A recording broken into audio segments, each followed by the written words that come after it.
Was the 1997 Lions tour to South Africa.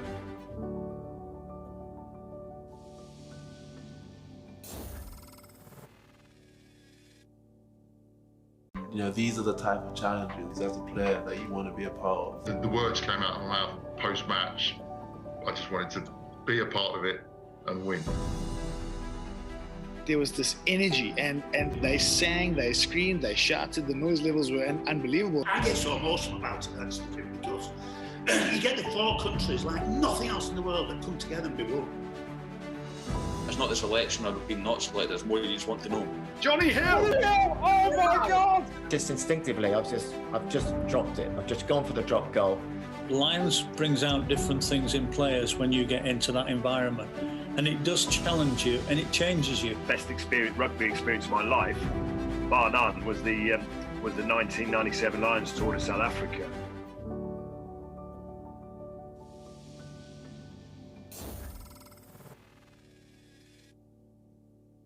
You know, these are the type of challenges as a player that you want to be a part of. The words came out of my mouth post-match. I just wanted to be a part of it and win.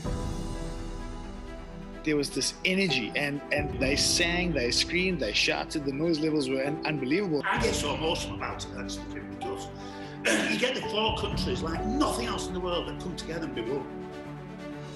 It's not the selection or being not selected, it's more you just want to know. Johnny Hill! Oh my God! Just instinctively, I've just dropped it. I've just gone for the drop goal. Lions brings out different things in players when you get into that environment. And it does challenge you and it changes you. Best rugby experience of my life, bar none, was the 1997 Lions tour to South Africa.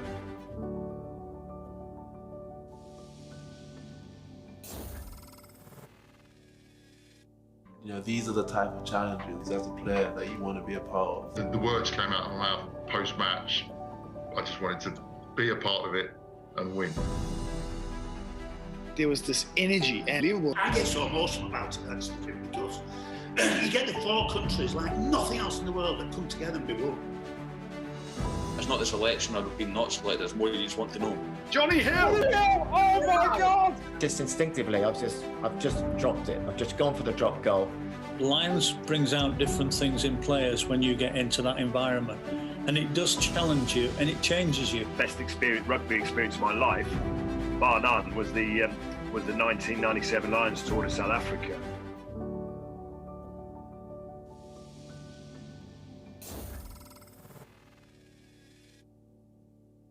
You know, these are the type of challenges as a player that you want to be a part of. The words came out of my mouth post-match. I just wanted to be a part of it and win. There was this energy, and they sang, they screamed, they shouted. The noise levels were unbelievable. I get so emotional about it, that's what it does. You get the four countries like nothing else in the world that come together and be one. It's not the selection or being not selected, it's more you just want to know. Johnny Hill! Oh my God! Just instinctively, I've just dropped it. I've just gone for the drop goal. Lions brings out different things in players when you get into that environment. And it does challenge you and it changes you. Best rugby experience of my life, bar none, was the 1997 Lions tour to South Africa.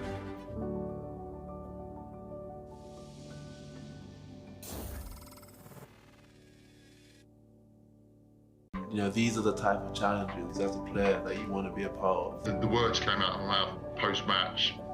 I just wanted to be a part of it and win. There was this energy, and they sang, they screamed, they shouted. The noise levels were unbelievable. I get so emotional about it, that's what it does. You get the four countries like nothing else in the world that come together and be one.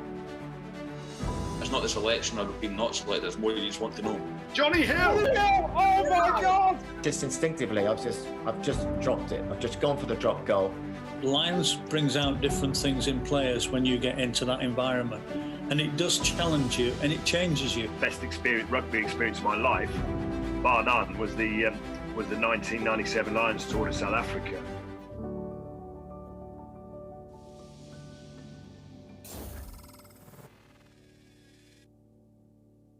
You know, these are the type of challenges as a player that you want to be a part of. The words came out of my mouth post-match. I just wanted to be a part of it and win. There was this energy, and they sang, they screamed, they shouted. The noise levels were unbelievable. I get so emotional about it, that's because you get the four countries like nothing else in the world that come together and be one. It's not the selection or being not selected, it's more you just want to know. Johnny Hill! Oh my God! Just instinctively, I've just dropped it. I've just gone for the drop goal. Lions brings out different things in players when you get into that environment, and it does challenge you and it changes you. Best rugby experience of my life, bar none, was the 1997 Lions tour to South Africa.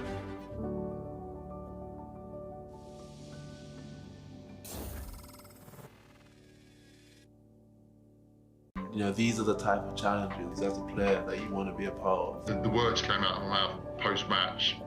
I just wanted to be a part of it and win. There was this energy, and they sang, they screamed, they shouted. The noise levels were unbelievable. I get so emotional about it, that's because you get the four countries like nothing else in the world that come together and be one. It's not the selection or being not selected, it's more you just want to know. Johnny Hill! Oh my God! Just instinctively, I've just dropped it. I've just gone for the drop goal. Lions brings out different things in players when you get into that environment, and it does challenge you and it changes you. Best rugby experience of my life, bar none, was the 1997 Lions tour to South Africa.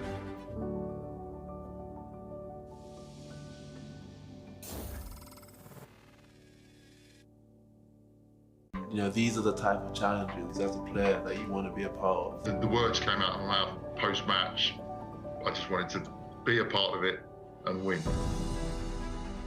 There was this energy, and they sang, they screamed, they shouted. The noise levels were unbelievable. I get so emotional about it, that's because you get the four countries like nothing else in the world that come together and be one. It's not the selection or being not selected, it's more you just want to know. Johnny Hill! Oh my God! Just instinctively, I've just dropped it. I've just gone for the drop goal. Lions brings out different things in players when you get into that environment, and it does challenge you and it changes you. Best rugby experience of my life, bar none, was the 1997 Lions.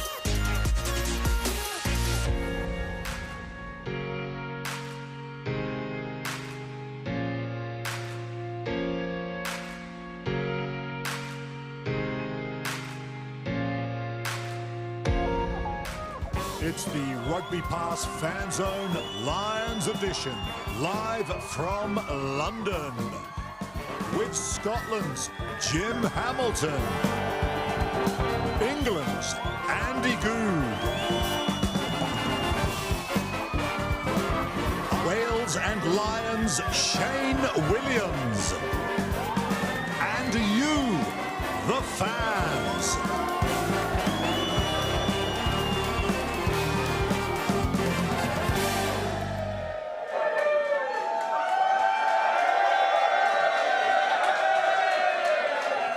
How good is this? Look at us. We are live, RugbyPass Fanzone. Live. We are actually live. We're here in person. Yes. Ahead of the British and Irish Lions game against South Africa 2, Test 2. We're at Harpenden Rugby Club. How good is it to be here? Yes. And Harpenden isn't just any rugby club. It is the home. Look at that. I mean, it looks unbelievable for a start. Look at that. Home of Maro Itoje. Owen Farrell, George Ford, Jack Singleton, and now RugbyPass. Look at us. It is absolutely amazing to be here ahead of the second test. It's been a tough 18 months. You know, here at RugbyPass, we've been trying to bring everything virtually, which we are doing this evening. So we are streaming virtually on our RugbyPass platforms. We'll also be joined by our famous grouse Spirit of Rugby Wonderwallers, who are going to be on the screen here, who we can interact with. I'm also here with three rugby legends, actually 2 rugby legends, and Andy Goode. I put a third as myself.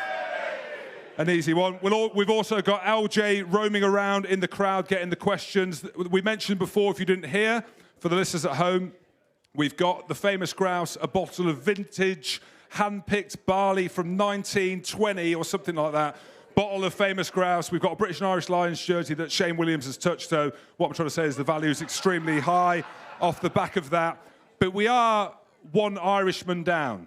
Now, Stephen Ferris, I know. You're not going to say, oh, when you watch this. So we've dropped him. Stephen Ferris was meant to be here. We've dropped him after last week's comments on our show at London Welsh. Listen to what this joker said. I think it really matters because both players are playing exceptionally well. When it comes to 6, Courtney Laws, he's just a bit of a plodder in my opinion. He's a really good line-out option. He's a good second row, but is he versatile enough to play at 6? We'll soon find out. I hope he proves me wrong, but I just don't think he can mix it with the likes of Peter Steph Itoje in the South African back row and Khaleesi if he brings his A game. I was going to ask what we think about that. But Stevie, he is on screen. You can't see him, but he is going to be dialing late. He's laughing. He wants to justify his comments. So the power that be is the virtual way that we do things. Stevie, we're going to open you up later. Make sure you've got a pint ready. We're going to talk about why you're not here. Basically, the forfeit for your comments, just so you know, you can let your lovely wife know, is that, yeah, he's got the beer in hand ready. Stevie's got a baby on the way. You can tell us later if it's come or not, but baby Courtney, boy or girl, as well. So we'll get that out of the way. But we filled the seat properly tonight, ladies and gentlemen. We have got Bobby Skinstad, one of the greatest who've ever done it, Springbok legends in the seat tonight. So let's give Bobby a round of applause. Let's go straight into the rugby, hey? And let's talk about it. I mean, firstly, how good is it to see this British and Irish Lions tour unfold? How great is it to be in a room with people tonight as things in South Africa are completely closed off? Bobby, let's come to you first. Welcome, mate. It's good to see you. Thanks very much, Jim. It's great to be here. Bobby, let's just get this out of the way, because you are sat next to my partner in crime, Andy Goode. Now, there's a 10-year difference. Are you 10 years younger than Andy Goode or 10 years older? Not. He looks good, doesn't he? He looks good. Look, have you Botox or not? No? You look absolutely amazing. That's very kind of you, Jim. You look outstanding yourself as well. Thank you. Shane, how does Shane look? Oh, look at Shaney. Andrew? Fantastic. Yeah, no. I mean, what? Fantastic. There was a pause then, Shane. There was. Yeah, so obviously I'm joined. I should introduce the lads properly. I just got carried away with us being in Harpenden. Obviously, Shane Williams, Welsh, British and Irish legend, sat next to me, looks unbelievable. My partner in crime, Andy Goode. Andy, you were struggling as well. I said, I never call you Andy. Good, you were struggling as well, and we are in Saracens territory, so we need to be careful. But you're not feeling it. You're not drinking today, are you, or not? I'll have a shandy. You're gonna I've got kidney stones. I've got to go in for an operation tomorrow, Jim. So fair play to you, Goode. Yeah. Kidney stones basically means that the gastric band is untied. So. But ironically, Jim, I have actually been to Harpenden before. I spoke at their end-of-season dinner a couple of years ago. It was a brilliant night that ended up with the whole of the first team doing a naked slip and slide up the table. So, because I'm ill, Jim, I'm volunteering you to do the naked slip and slide later on tonight. So what do we reckon? No problem, we're live. We've got a lot to get through first, though, before we see that. But I'm happy to put my name to it, because we are drinking along the way. Bobby, let's get into it. Unbelievable to get to where we've got to now, if you're a British and Irish Lions fans. First test, from a South African perspective, how much of the South Africans been dented? You know, I think the stat is, love a stat, 80% of a Lions team that wins first test match will win the series. That's the stat. But how dented the South African team now, not just from the result, but also the lead-up that they've had? I mean, it's a great point. I think the stats speak for themselves. Obviously, tours end up repeating themselves, and that's why we get into a position where you have history to talk about. This is, for me, a very interesting stage for South Africa because, Rassie and a couple of the guys have come out and said, we've won the World Cup against the odds, but the proof sheet is if we can beat, the British and Irish Lions when they come to South Africa. Now, we know the whole world has been in disarray around COVID, so I think you will admit that, there weren't a lot of excuses around that from South Africa, but I think they also said we got well and truly outplayed.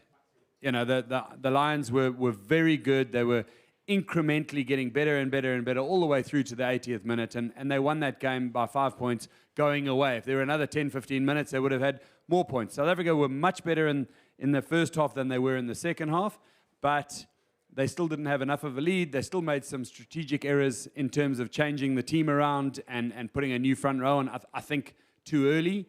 I've subsequently heard that there were a few injuries and they had to change that very quickly, but the egos, the pride, whatever you want to call it, is dented. So I'm hoping that South Africans do what South Africans are good at, is feel bad about last week and come out and put a bit of extra effort into this week. Or just do what Rassie did and blame the referee, eh? That's coming in part 2, Andrew. When we talk about social media, that's going to be where you're going to shine. Bobby, are you surprised it's gone ahead? And again, we spoke about it last week, it is going over old ground. But the build-up to the South Africans getting to the Test match, the COVID stuff that they've had in camp, they've been greatly affected. Just give people a kind of insight into the desperation. Not the desperation is probably the wrong word, but how important it is for the Lions to be playing in South Africa and for the Test matches to go ahead. Because you're looking at it and you're thinking, well, actually, why has it not been delayed a week, or why could they have not moved it? Because South Africans haven't been primed for this game and they still come close. Yeah, I mean, I think, South Africa, in terms of rugby, have been out of it, but we did see the Olympics get moved by a year. So the excuses are there. You could shift it out a little bit. I think there are various pressures on South African Rugby Union and sort of participants and sponsors of, etc., to get it done in South Africa and get it done now. So those are big factors. I'm not privy to all of them. I do feel that because, they've had to get it done under duress, if you want to call it that, 3 matches at sea level, when we do really like to take you guys up country and show you more of the country and less of the air to breathe, and take you on in Johannesburg or Pretoria and those kind of places. It is a bit more difficult for this team, but I still think that, the guys are playing. They were in the bubble. They were just delighted to get out there, bash each other up a little bit, and we'll see 3 decent games. It doesn't matter how the result goes. I know you all, like me, want obviously South Africa to win this weekend, and then it'll be the final test that we're going to. I actually asked that question a couple of people this week, and everyone said, no, not interested at all. In your sob story, we want to beat you 2-0. Stevie Ferris might beg to differ. I don't know why, but he had the Springboks to win the first game. We'll come on to him. Shane, hello, how are you? Hi, James. Sorry, I thought you forgot I was you. No, I haven't, no. We were going to, we were going to come. I know I'm freaking small, like. Yeah, I know. How is it being over here in England? I am Scottish. Just remember, I don't know if you know by the accent, but just north of the Hebrides I was born. How is it? Do you feel weird being over here in England? Yeah, the nosebleed leaving Wales coming over the bridge, but it's good to be here in the posh country. Yes, of course. Nice. This is posh land as well. It is. It's a nice spot. It is, yeah. Here, yes. Shano, what do you make of it so far? I mean, you're best placed. Obviously, it was a game for the purists in the first half, but you're watching that as, the Welsh wizard. You're looking at the way that you played. Are you enjoying watching it unfold? Are you just looking for the win, or are you looking for it to open up a bit? Yeah, you're looking for it to open up a bit, but I think, as a winger, if I was a winger playing last Saturday, I wouldn't have been very happy with the ball I was getting, and a lot of that was down to the pressure the South Africans were putting in the back line in defence. I thought they were superb. They couldn't get the ball out to Van der Merwe to have a go at Cheslin Kolbe. They certainly didn't get the ball to Watson enough for my liking, and Hogg didn't hardly touch the ball. So the South Africans did the business and got their homework right, and I made it very difficult for that. These games are never going to open up that much unless you give the ball to Cheslin Kolbe with a bit of space. And I think Van der Merwe will probably be shitting himself again this Saturday, if that does happen. But I think both teams got the tactics right.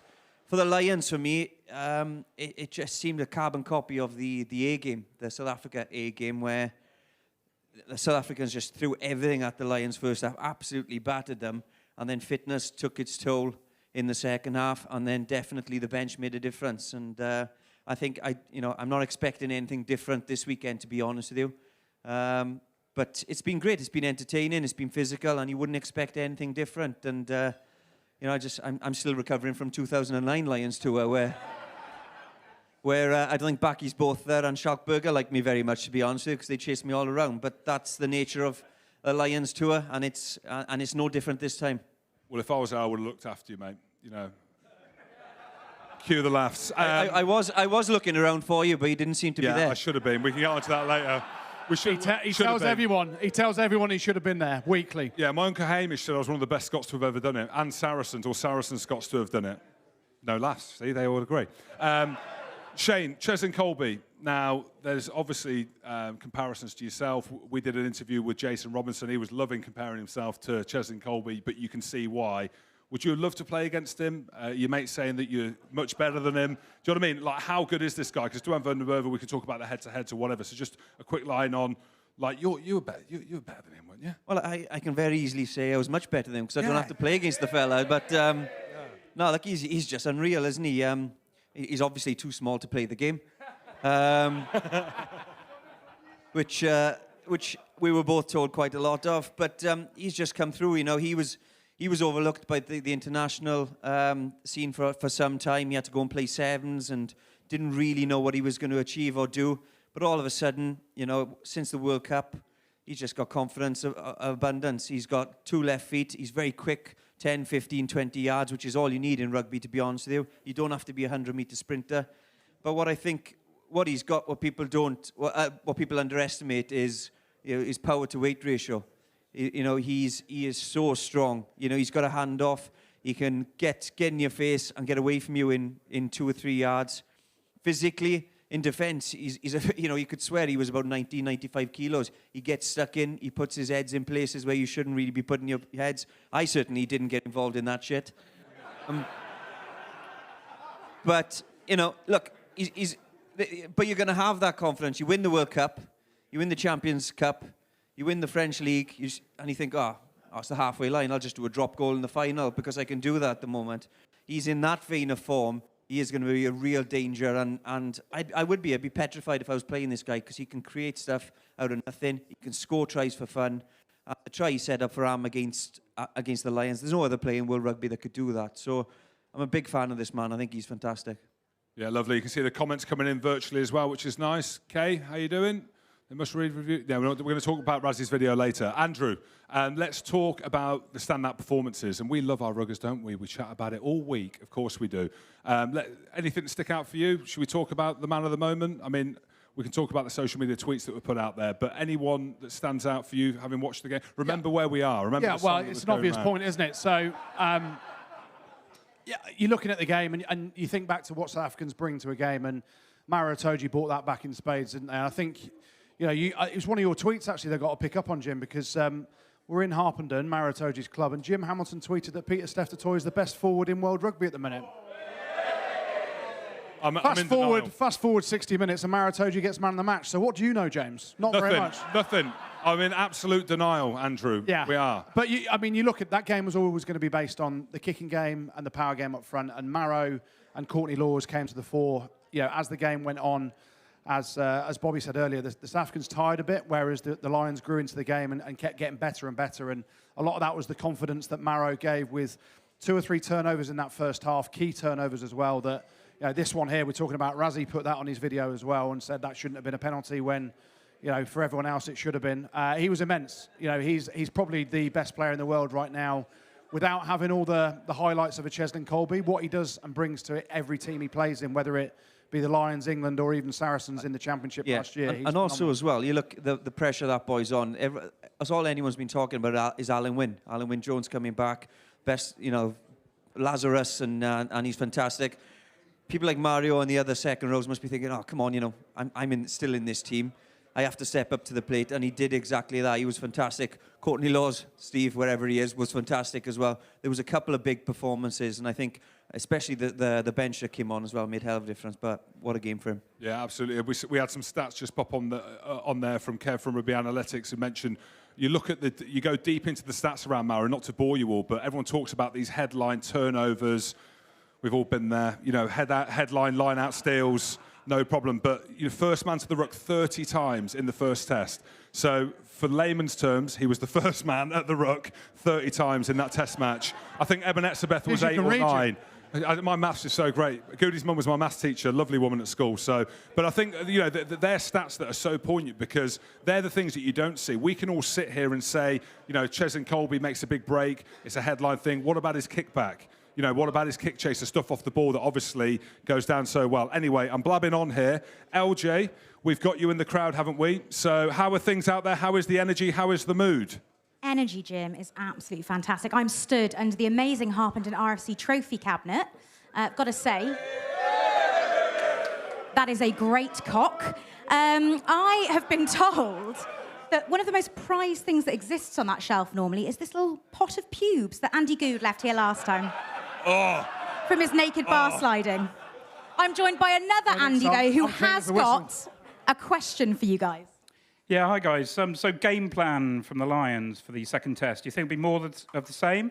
Or do you think we might have a bit more creativity unleashed in the backs? Good, have you got anything to say about that pot of pubes or not? Firstly, Jim, you've known me for many years. I'm clean as a whistle down there, so that's definitely not mine. Well, clearly. I tell you what. The main question. The curtains do not match the carpets, Andy. Wow. LJ, looks like they could be yours. Anyway, we digress. Talk about tactics and things like that. I think you look at the team Warren Gatland's picked. He's changed up Elliot Daly in the centres for Chris Harris, and obviously Conor Murray coming in at 9. I don't think you're going to see much change. I think we're going to see a massive kicking game again from Conor Murray. We won the game in the second half by winning the aerial battle, and Shane, you'll know more about that than anyone here. Winning those balls back from the box kicks, getting the second touches after the tap down. Courtney Lawes' big rampage up the midfield, it was huge. The massive turning point in the second half was from the kickoff where Ali Price puts the kick up, Quagga Smith gets lost, ball bounces, we get a turnover, we end up driving the ball. So I think Gatland set his team up again to play very similarly. A big physical, powerful confrontation up front. Harris in the centres to try and negate Diolande a little bit because that's where they were getting over the gain line. And then relying on the strong kicking game. So I don't think we're going to see much creativity until we're 2-0 up in the series, and the third test we'll get to chuck the ball around a bit. Of course. Well, we'll get Stevie Ferris up on screen, but let's just have a look at Courtney Lawes' stats. Bobby, you impressed with Courtney Lawes? Well, I am. I'm very impressed with the fact that he's made 10 tackles and he's got a 91% completion. So he's completed on 9.1 of his tackles. I'm trying to work out which point one was good or bad, or which one did he miss. I mean, I think you've really got to give a guy like that all credit where it's due. He had some incredible carries. What I liked about him is he danced a bit. He carried the ball, and instead of just trying to truck it up against South Africa, he stepped a bit. He made some gaps. He got past 3 or 4 of their bigger tacklers. He offloaded as well. I felt he just got stronger and stronger and stronger with ball in hand. So all kudos. I think he was right up there with Maro and man of the match type performance. Well, our mate at home, our Irish mate, thought he was plodding about and he wasn't there. Stevie, are you there? Have you got anything to say to the masses here? Let's just listen in to Stevie. It's going to be a little bit delayed, so I'm going to give Stevie the floor. I'll ask you one question and then you can just go. 2 questions. One is baby Courtney there? And 2, have you got anything to say for yourself?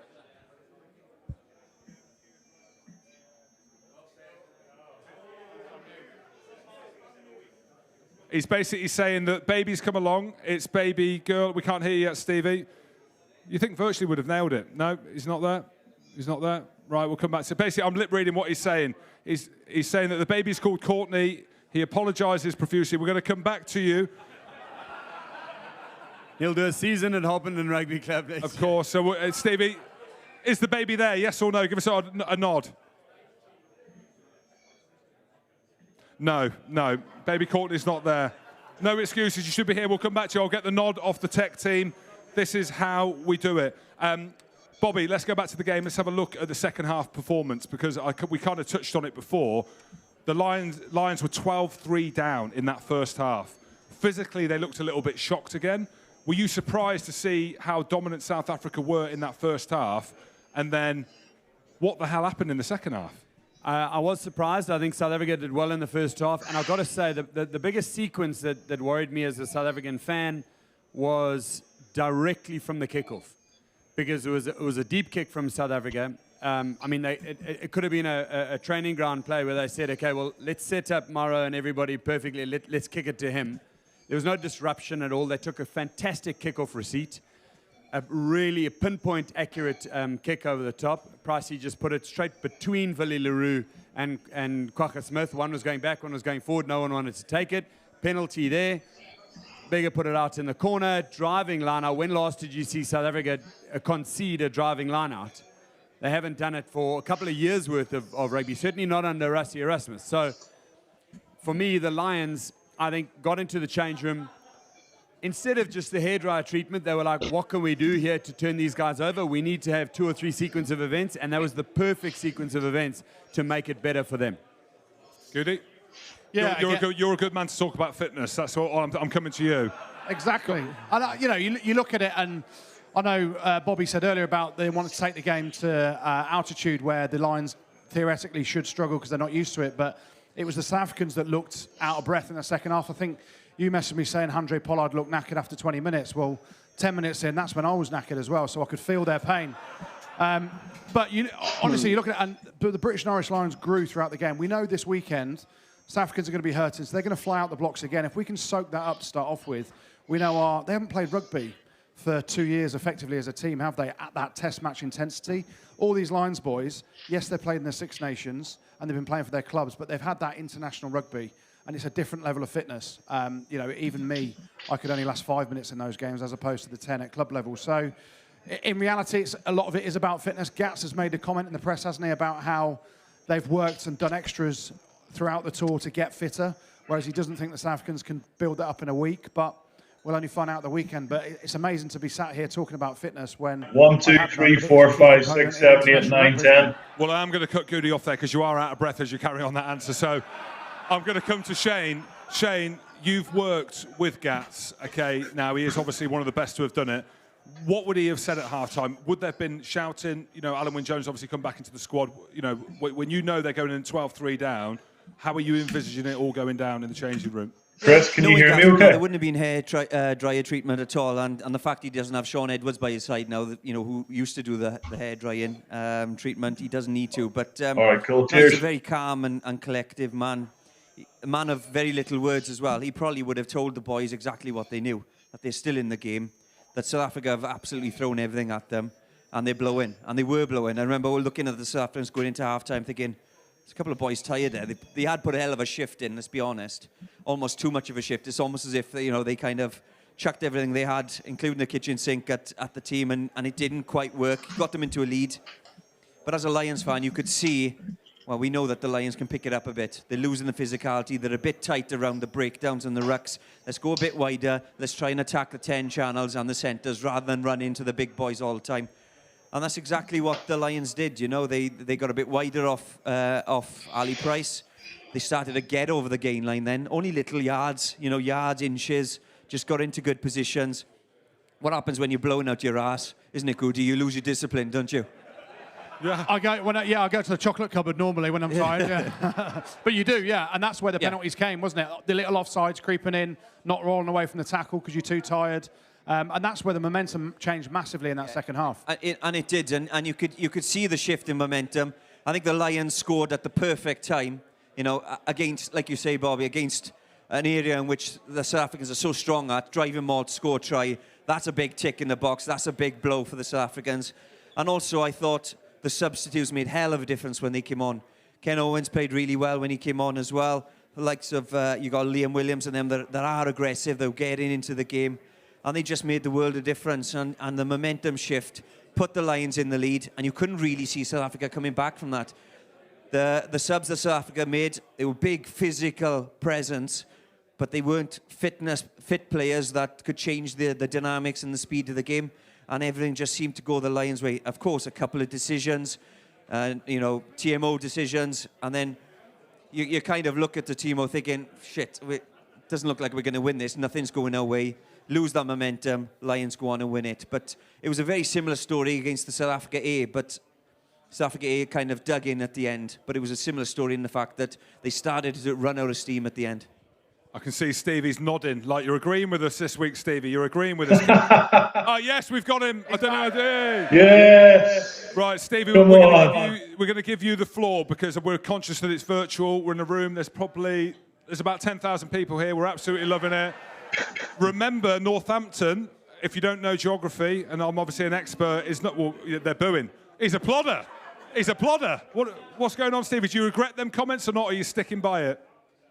Oh, one thing you know about me, Jim, is that I'm pretty honest, and I can hold my hands up after that game and say that I definitely got it wrong about Courtney Laws. However, the game suited the likes of Courtney Laws in the back row. It wasn't that fast. Like the highest ball carrier was 10, 11 carries. Usually in a Pro 14 game, you're seeing 15, 16 carries. So it was just a lot of kick tennis. Ideal for Courtney Laws. You need a bounce of the ball as well. But I tell you what, his commitment, his physicality, he matched the South African back row, no problem. I can own up to my comments. Everybody's entitled to their own opinion, Jim. But I hate when people give opinions and then they backtrack. And like, it was funny watching the Sky Sports feed at the weekend, and someone come out of a few of his comments here, and he said some people weren't picking him for their Lions squad because he didn't play in the Six Nations. I had him in my squad. I certainly had him in my squad. I played against him, and he's one man I would always have in my squad.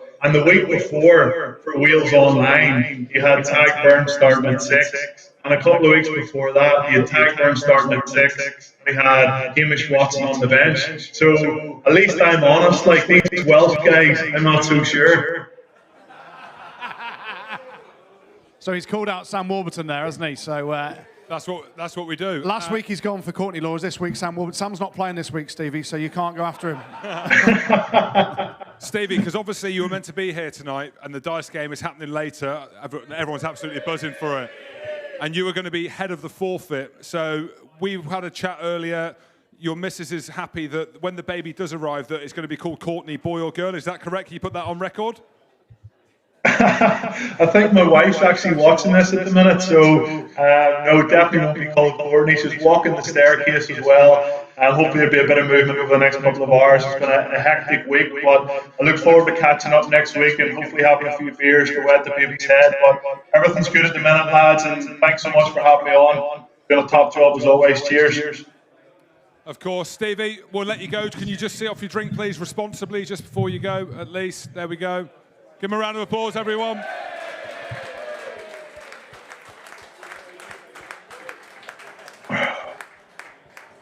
He needs a knife and fork. LJ, let's come to you, please. I hear there's an unbelievable question. Remember the prize, a bottle of bespoke 1500s, I think. Well, talking of pregnant women, I've got Fat Faz. That's it, suck it in, boy. Shirt's been ironed over a wok. This is Stagsy, one of Harpenden's favourites. He's doing the eyes. He's been a stand-in for Owen Farrell in the past. I don't think he will be on the pitch anytime soon. But I know that he's got a question for you boys. Yeah, I've got a question for the boys. I know Courtney was good at the weekend, but watching Maro, he reminded me not just of when he played for the club, but for when I had Thrush. And he was a nuisance. He was irritating all around the ball. Do you see a future captain for the Lions there? Have we got a translator in the house? Well, I'll be honest, Shane. I am multilingual, and I didn't understand that. So, Goode, you do a great Northern accent. What did he say? Yeah, I got it. Basically, he was saying that Maro Itoje is a little bit like Thrush, which, you know, is pretty mean, itchy. He's always around the balls. But the question was, do you think Maro Itoje could be a future Lions captain after his performances on tour? To me, I'll answer it. He's the next Lions captain on the next tour, I think, definitely, if he's there. In terms of his stature in the game, in terms of his performances, he leads from the front. I know he hasn't got a massive amount of captaincy behind him yet, but between now and then, hopefully Farrell gets dropped from the England team. Maro's captain of that as well. And oh, mate, you had them. It's Marcus Smith time. You had them. I love how you looked at me when you mentioned Maro as captain. I was his mentor. Ian Peel, the Saracens coach, is in here nodding. I taught him all he knows. LJ, we got another question, haven't we, from the millions? Well, this one's actually from me. And what I'm wondering is, Maro Itoje came under a lot of criticism during the Six Nations. So what is it that Warren Gatland is doing differently in the coaching that we're seeing such amazing things from this amazing man? Shane, no, that's you, mate. All you. I mean, really, I would have loved to work under Gats. I should have worked under Gats. I didn't. Yeah, I just think Gats is a very good. He's a good people person. He's very good at getting the best out of his best players. He knew without doubt that Maro Itoje is world class. He's one of the best players in the world rugby. Right, you go through times when you're not playing your best rugby, maybe, and the fact that Wales won the Six Nations, by the way, would mean probably there was several English players that didn't play well. Mario maybe being one of them, and one of his issues has been his discipline. He gives some horrendous penalties sometimes, and you're thinking, look, mate, a player of your class, if you just didn't do that 2 or 3 times a game, there's a good chance that you're going to win the match. And what Warren's probably gone up to him, and he's probably gone up to him at the start and say, look, Mario, you're one of the best players on this tour. These are the things you need to work on. If you work on them and your discipline improves and this improves, you will be a test starter. Because we're all saying the same thing. And Gats is very good at getting the best out of these people. And he's probably laid a challenge for him as well. Like I said earlier, the fact that Alan Wynn's come back as Lazarus, he's come played in the test. He's probably said something like, look, we've got players like Alan Wynn that's probably going to be a bolter if he's fit. Where are you? Are you going to challenge this man? Are you going to be the first man into these rucks? Are you going to train harder than Alan Wynn? Are you going to play better than when you got your opportunities? Because if you do, I can promise you, you're going to be in the first test team. And I think he's done exactly that because his discipline has been better. He's been an all-round better experienced player. And what a performance in your first test, which is the most important test. You win that, you're on to the series. So, and that's one of the reasons he's played so well, I think. I just want to point something out there. You know his name's not Mario. I don't know. He's won the crowd, but he is. In Wales he is. He's not Italian, he's English. Maro. There's a silent I there somewhere, I can assure you. And as the Welsh always chuck an extra letter in, right? Either an I or Tesco. We say Tesco's, so it's fine. It's fine. Absolutely. Bobby, let's get to the headlines of the week then. We've got to go to it. If we can call it a social media war, let's call it that. Let's just call it a lot of chat around Rassie on Twitter. I am absolutely loving it. I'm watching his followership go up. I think he's got a blue tick now. There's a guy called Yako Johan who is basically Rassie's brother, or is Rassie on the way out. Has everyone seen what Rassie's put out there today? Maybe not watched the full hour-long thing. I love Rassie Erasmus as a coach. You're someone that's quite close to him and has worked with him or alongside him. All this stuff going over on social. I thought his tweet after the game was quite classy, but as we're seeing things unfold, this is Chris Jones, one of the reporters, the tweets that's come out today. And then this is what Rassie said at the press conference as well. You know, I love the fact that he's out there on social, which is how we all live our lives, let's be honest, when we're out there trying to build a following. And he's given us some real insight. There's a value to that, apparently. You know, he's come out today, it's gone viral. There's an hour-long kind of segment where, in his spare time, but in his Springbok gear, is talking around some of the decisions in the match. Obviously, there's some headline talking points around the TMO decisions. Why has Rassie come out, do you think, and done that ahead of the second test? Because he's a coach, all-class, World Cup winner. I'm blabbing on here. Bobby, you know him. Here's the floor. Why is Rassie doing this?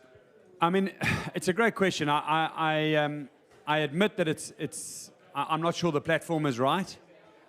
You know, he's removed himself from the head coach role, and he's bringing himself into I mean, you know, we were talking about him as the water boy in the week, etc., etc. But he's director of rugby. I think the one thing you got to remember is Rassie has always been trying different things. So social media is a platform. You can say something, you can do something. When I was commentating in South Africa, Rassie Erasmus was in his first year of coaching. He was given a fine by South African Rugby because he was standing on the roof of the Bloemfontein Stadium, and he had a green like an airplane. You know those guys, the conductor who tells you when to turn. I know that. Yeah, you know those guys. He was on the roof and he was giving out signals to the players on the field as to what he felt was the best thing they could do next. He also then he had a line-out move where he moved the props to the back of the line-out, got one of the light guys, got two players to lift the guy up, and then once he'd caught it, they just turned around and ran with the player in the air towards the opposition. So, and sprint, I mean, almost got, you know, I think they scored a try in the first match.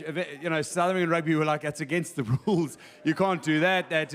So he's always been innovating. you know, he's always been doing things that are different on the field. Now, this has gone to the off-the-field side, and I think he might have just sort of pushed the boundaries a little bit, maybe spilt over on the boundaries.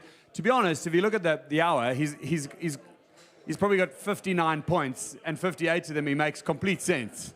He's actually got a really good argument. Yeah, it's great insight, Bobby. Yeah. I mean, but when you look at it, it is quite risky, isn't it? It's incredibly risky. He's calling out World Rugby as well. Yeah, he is. And that's what I'm saying. So he's an innovator on the field. I think this might push the boundaries a little bit. He's going to get a slap on the wrists, and maybe more.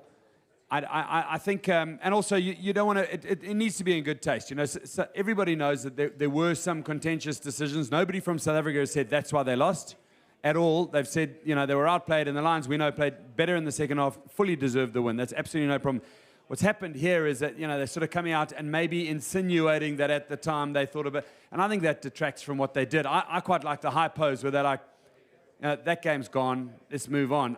I also think he is trying to take the focus off the guys who are playing, and he's trying to say to the referee and the sort of TMO and that, do your job. You know, everybody's paid here, just do the right thing on the field. Is it almost as well, like, they're 1-0 down? It's almost like, well, I feel like I've got nothing to lose here. I got to do whatever it takes kind of to get back into this second test. And if you look, the TMOs now and the refs are probably, it's a really weird position for a TMO and a ref to be in now, because they're like, well, he's actually got a point on something. He's got a point.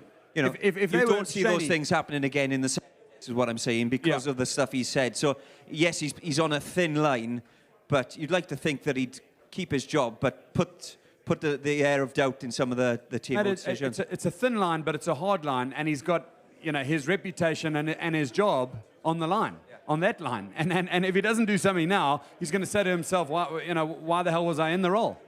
I actually look at it, and I think you go back to last week when it was actually the Thursday that they announced Jonker as the TMO. Now, Warren Gatland goes out in the press and has a big fit about it and says he's not happy, it's a disgrace. World Rugby shouldn't have put Marius Jonker in that position to be the TMO. A South African commentating and giving decisions on a massive game for South Africa. But I don't know why they could do that. Why could they could fly the referee in? Why could they not fly in a TMO? Has World Rugby got a budget problem? It's ridiculous. But I think the big thing on Rassie is he's now trying to play the press game that Warren did last week to try and basically turn the focus on how bad the referee was, because the focus was on Marius Jonker last week, wasn't it? Then you make those really tight calls, and he didn't give South Africa the try for Villy Leroux's try, which could have been given. You know, the wording around it wasn't clear and obvious for me. And he said, I think, you know, it looks like he's offside, but it wasn't clear and obvious. Then the tip tackle on Hamish Watson doesn't get looked at. That's a yellow card in every day of the week. Now, the questions were perhaps in Marius Jonker's head. You know, Warren Gatland's come out and said things in the press, so the pressure's on him. So now I think Rassie Erasmus has tried to be clever and preempt that and say, look, we didn't get the rub of the green last week. The British and Irish Lions did. South Africa were treated badly compared to what the Lions were. Yeah. So he's just trying to change the story and trying to get on the front foot with that situation. And listen, social media is another form of media. Yeah. Whether you do it in a press conference or whether you do it in a paper, we're reading it online, we're looking at it and we're watching it. So I don't see a problem with it. He's gone to some serious degrees of an hour-long rant in front of a camera, but he's trying to do whatever he can to try and help South Africa win this weekend, I think. The only thing I would say to add to that, you know, this is a war. You're at war, and the result means everything. So he's going to try his best. If he errs on the side of trying too hard, I don't think that makes Rassie Erasmus a bad person. He's trying to take the pressure off the players and try and level the playing field. And to be honest, I feel a bit sorry for him. I'm not sure he's being backed up by South African Rugby Union, etc. And he's trying to create, you know, a mist of doubt. And is he doing it right? That's a whole nother debate, you know. I love it because, you know, it's 24 hours of action going on and off the field. Bobby, we're loving it, mate. But look on screen. Who's running the show here? Because Rassie Erasmus has now stepped up into the office, but he's actually stepped down. He's Waterboy mass round by the throat, running on messages. But that's the head coach stood next to him. Who's running the show? Do you think Rassie is still in charge? Sorry. It's a great point I've got to tell you now. Ready? Bobby, who's running the show here? Well, look, I mean, it's no secret that these guys have worked together for 20-plus years. You know, Jacques is a qualified physio. He worked in some of the teams with Rassie. He's worked together with him in the UK. He's worked internationally.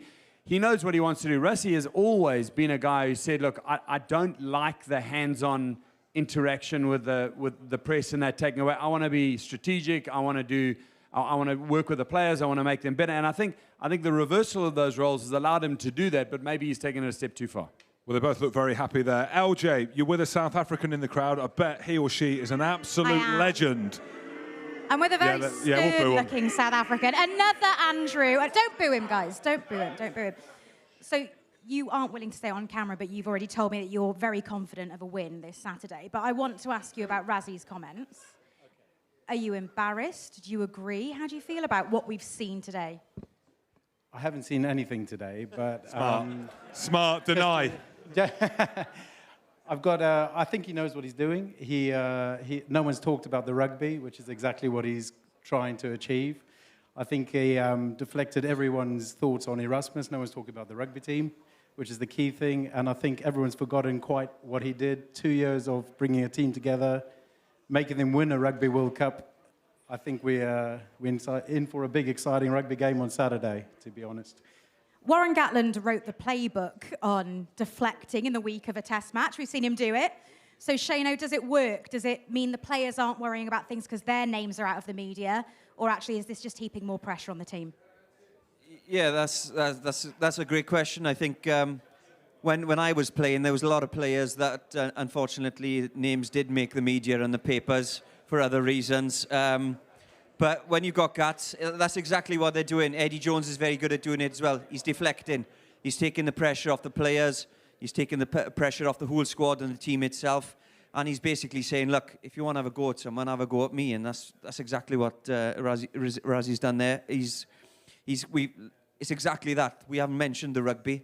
We haven't mentioned any of the players. We haven't talked about decisions and team selection, because there's been a couple of changes in the South Africa team. That's all we've been talking about, is what the coach has said to the papers and on Twitter. So, yeah, it's the right thing to do, I think. Coaches do it. Eddie Jones is forever getting in trouble for defending his team and talking nonsense to the press because, you know, well, he is, because no one really is worried then about what the team selection is. Should this guy be playing? What about this guy last week? He should have had a yellow or red card. It's all about the coach because he's chucking riddles out, and that's what Warren Gatland does as well. So I kind of get what Rassie's doing. I get it. I don't get the whole hour, you know, sitting in front of the camera to do what he did today. He could have done it much quicker in my eyes. But that is what a good coach does. He's a great coach. He looks after his players. So I kind of get it. But yeah, and like you say, I'm sure he will be there on the weekend. He'll still have his job. And he'll be putting the seed of doubt in a lot of TMO and referees' decisions on the weekend as well. So, in my eyes, not all of everything he said, but I think it's a very clever move. I think the big thing around it as well, a lot of the points that he made were valid points, weren't they? So when you look in, and I watched the whole hour. Oh, you love your rugby, that's why. Well, I had nothing else to do today because of the kidney stones. So I watched the whole hour, and actually when he's going through the clips, you do actually see the points that he's making. And he just wants parity. So you're saying South Africa should have won then? No, because we had Maro Itoje. Some of the points. I love how you bring it down and bring it up. You're just doing this, aren't you? Let's just see how we end the day. He's very clever in how he says things as well. There's a lot of question marks on the things he says. So it's as if he's not exactly saying it. He's asking the question. He's saying it, but questioning it. Yeah, and I've seen one of the tweets there where Cheslin Kolbe gets taken out in the air and he goes to kids, don't ever pick anybody up if they're injured on the floor. Because you don't, do you? You don't know if they're injured. You don't know what the state of the injury is. It's very clever in how he does it. He seems like I haven't met the guy, but he seems like a very clever and shrewd character. And like you say, he's got people talking about Rassie. He's not got people talking about South Africa at the moment. So very clever. Yes, he's in my top 4 coaches. We can talk about my top 4. Ian Peel was one of them. He played me against Newcastle away for Saracens. We got beat by 30 points. On Boxing Day. Cheers for that, Paley. Anyway, we're going to go to our Wonder Wall, the famous Grouse Spirit of Rugby. We've got 4 of our YouTubers, legends, absolute legends. Howdy, how you doing? Are you from Scotland at all, Howdy? I know where you're from. It's cold up in Scotland, isn't it? Howdy, it's your forum. Let's make sure. Well, I'm not even going to say let's make sure mute is off because this is your cup final, so I'm sure that it is. Howdy, what is your question, sir? So I've got a big question to ask the panel. It's when a man loves a woman, And he wants... I'm just joking. Right, so we've received a really cool Lions tour. We've got 46 test caps going to be handed out by the end of Saturday afternoon. 18 of those belong to England, 10 belong to Ireland, Wales have 8, and Scotland, we have 10 as well. So I just want to see what the panel thinks about Scottish boys, how they have performed on tour. All 8 of them. We've had 6 singles, 8 capped. We'll see what you guys think. How do you realise we're in England, though? Yeah, but you know... Yeah, I know what you've done there. You throw me under the bus because I am a true Scotsman just north of the Hebrides, Coventry. So thank you for that, Howdy. I've been very impressed. Yeah, I know that I'm getting heckled here. I know you can see my bold spot at the back. That's fine, no problem. True Scots. Cheers for that, Howdy. Let's talk about some of the Scotland players. Chris Harris obviously starting at 13 this week, Shane. Let's be honest, there weren't many bad performances, but there were a few things at the weekend, a couple of penalties. Obviously, Elliot Daly starting 13. You look at the team, and we'll come to the team, but I want to talk about some of the Scottish players. Hamish Watson drops out. Taulupe Faletau is on the bench instead of Hamish Watson. You know, let's talk about Chris Harris first and talk about why he would be in potentially ahead of Elliot Daly. Obviously, a favourite in here because of the Saracens link. Yeah, I think, first of all, Ali Price is unlucky not to be playing again. I thought he was great last week. Yeah. You know, obviously bringing Conor Murray in for his experience. But, yeah, this man, Harris, he's come from nowhere, hasn't he? I certainly didn't have him in my Lions squad when they were announcing. But he hasn't done much wrong, has he? I think he was just... he got wrong-footed for that Cheslin Kolbe break. Apart from that, he's been steady. He's probably unlucky not to be playing in the first test. And I think if it weren't for Elliot Daly playing well against the teams that we're putting 50, 70 points against, he perhaps should have been playing last week. But that's taking nothing away from Elliot Daly. He's going to have to hold his depth a little bit in this game. The speed in which and Lande came out of that defensive line, they're not going to give him much space at all. So I bet you that's been worked on. He's going to be working much tighter and closer to Dan Biggar and coming off shoulders. But it's a huge game for him because 13 is where we lacked in the first test. We had no penetration whatsoever.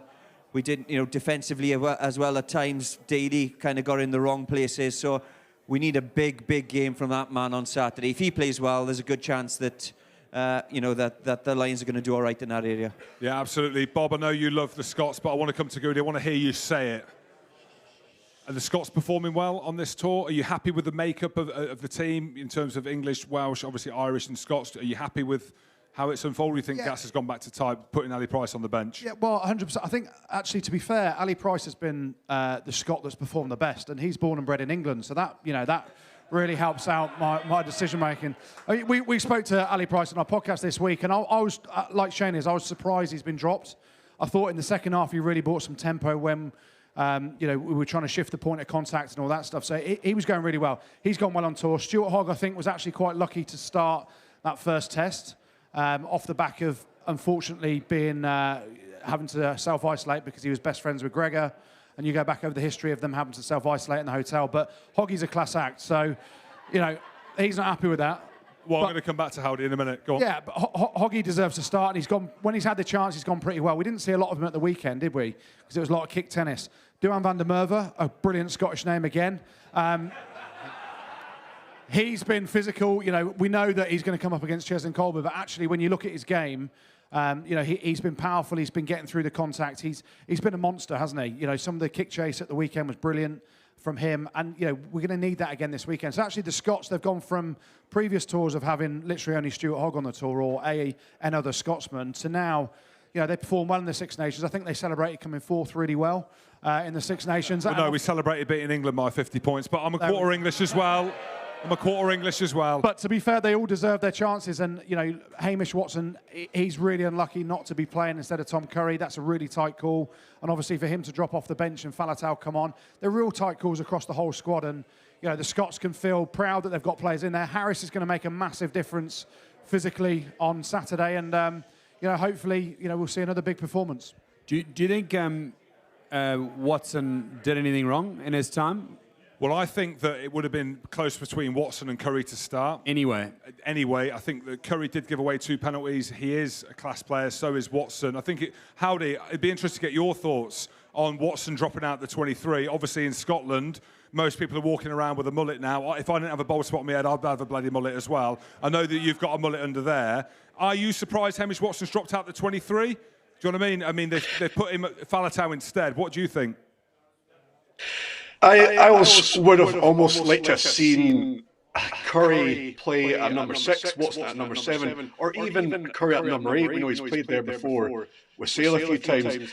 Watson, he did kind of deserve a yellow card. Maybe. I think he's lucky with that. But to have him out the 23 squad, Faletau comes in, he's an out-and-out number 8, at least Watson can maybe cover a few sides. Faletau, when you're looking at the bench, and this is going to be an injured Springbok, so it's going to be a dangerous Springbok team.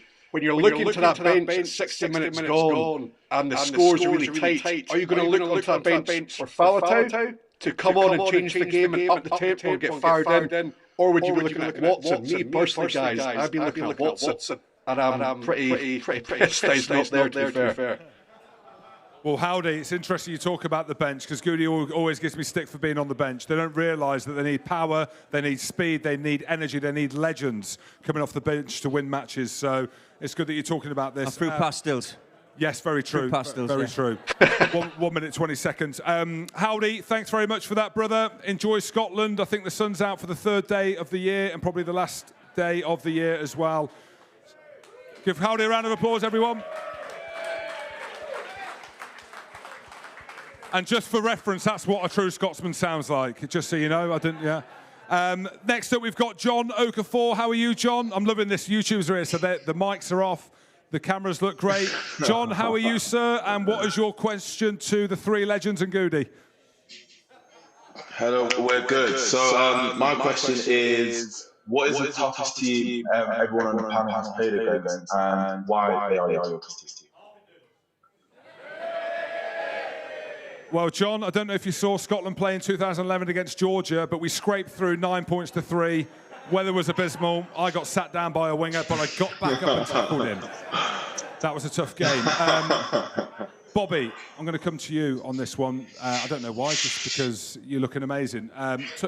Toughest team? So we should say John played age grade for England as well, so he's been about the block a bit.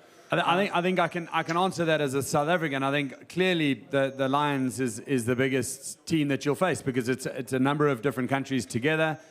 The squad depth is unbelievable. I unfortunately played only 1 game against the Lions for Western Province, and I lost.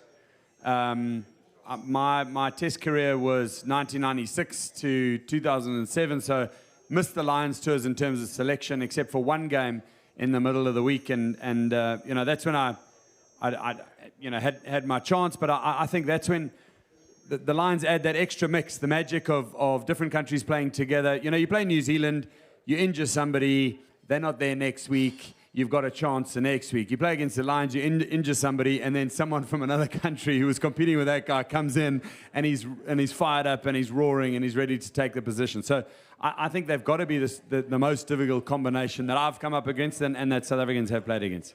Shano, is it, when you look back on your career, do you remember the game Scotland 2010? That was a tough game for you, wasn't it? Scored if anyone doesn't remember, Scotland were winning, 3 minutes to go. Do you score 2 tries or one try on that? Just one right at the end to win it. Yeah, I don't know. Yeah. I don't know, I just come off. But Shano, like, you know, you talk about your size and stuff like that, and people would be interested to know in this room, they've got kids playing.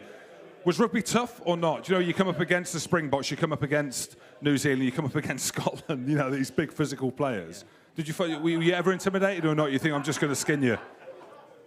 Yeah. You played against physical teams and Scotland, but I never actually lost against Scotland. But anyway, look, I'd be lying to say if I found every game easy, especially at international level. You got to bear in mind I was about 11 stone soaking wet. I was playing against Joe Rokokokos, I was playing against Tuilagis, I was playing against players that were pretty much 19, 20 stone at times.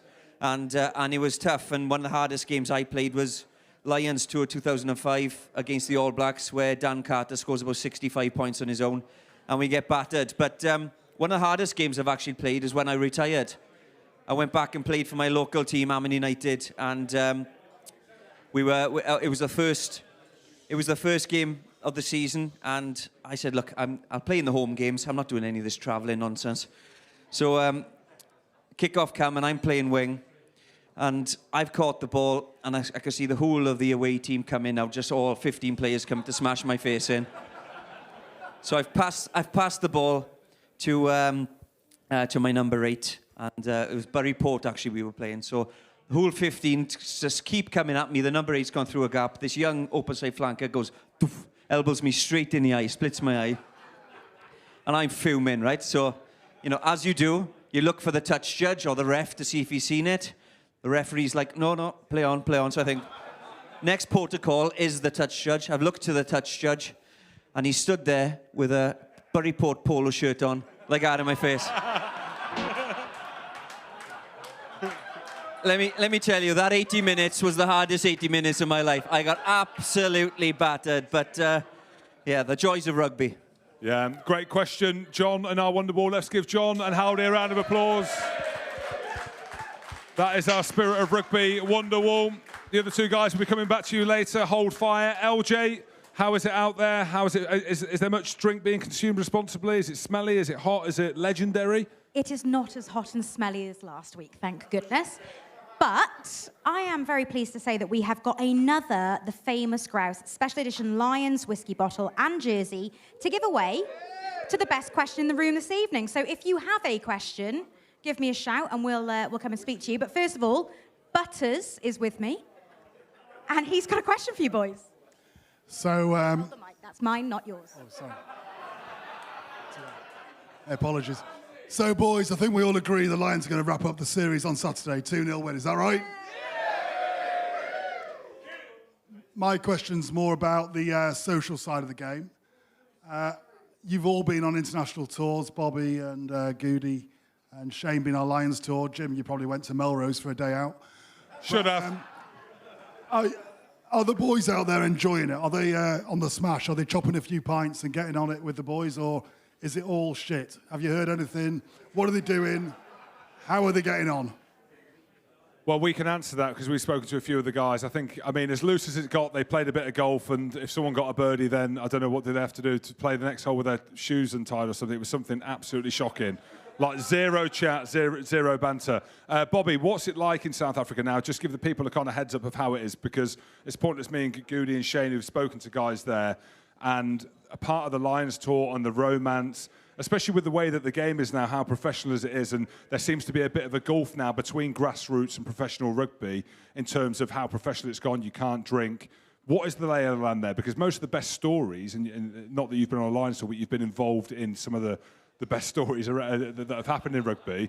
What's the lay of the land in South Africa? I mean, look, it's not a normal tour. You know, we've like we said, we've spoken about how COVID has affected the whole world of sport. South Africa is also going through a little bit of political unrest at the moment. We've seen some of the rioting, so it's difficult. The guys have been in bubbles. However, they've been down in Cape Town. They're actually staying out up the coast a little bit, about an hour up the coast at a beautiful hotel and golf resort. And I do have it on good authority that today, actually, the non-playing guys went out to a wine farm in... seriously, a friend of mine that I grew up with is sort of semi-retired, and he's got a wine farm out there called Restless River, on the Restless River, in the Hemel Heaven and Earth Valley. And they'd be sitting out there around about now-ish, actually, or maybe finishing up now, but they've gone to wine tasting and a little bit of enjoying themselves. But I think it's the first time where they've actually broken out the bubble and starting to sort of realize that, you know, the guys who are not definitely involved in the test matches should be getting on with seeing the country, seeing what's going on out there. So I hope they have a cracking time, but it's certainly not the kind of tour that you would have been used to. Yeah, we done something similar in 2009, but we just called it an all-dayer. Yeah, it was good. Well, the thing is as well, I mean, I've had a wine hangover from drinking wine in Coventry. That might be slightly different to Stellenbosch or Cape Town wine or whatever it is. So basically what Bob's saying is today is the day they're getting loose. Look out on social media. You'll be seeing the Lions, lads. We're going to take a look at the Lions 15. I think we're going to have a look at their squad come up on screen. and we're going to see what Gatland had to say.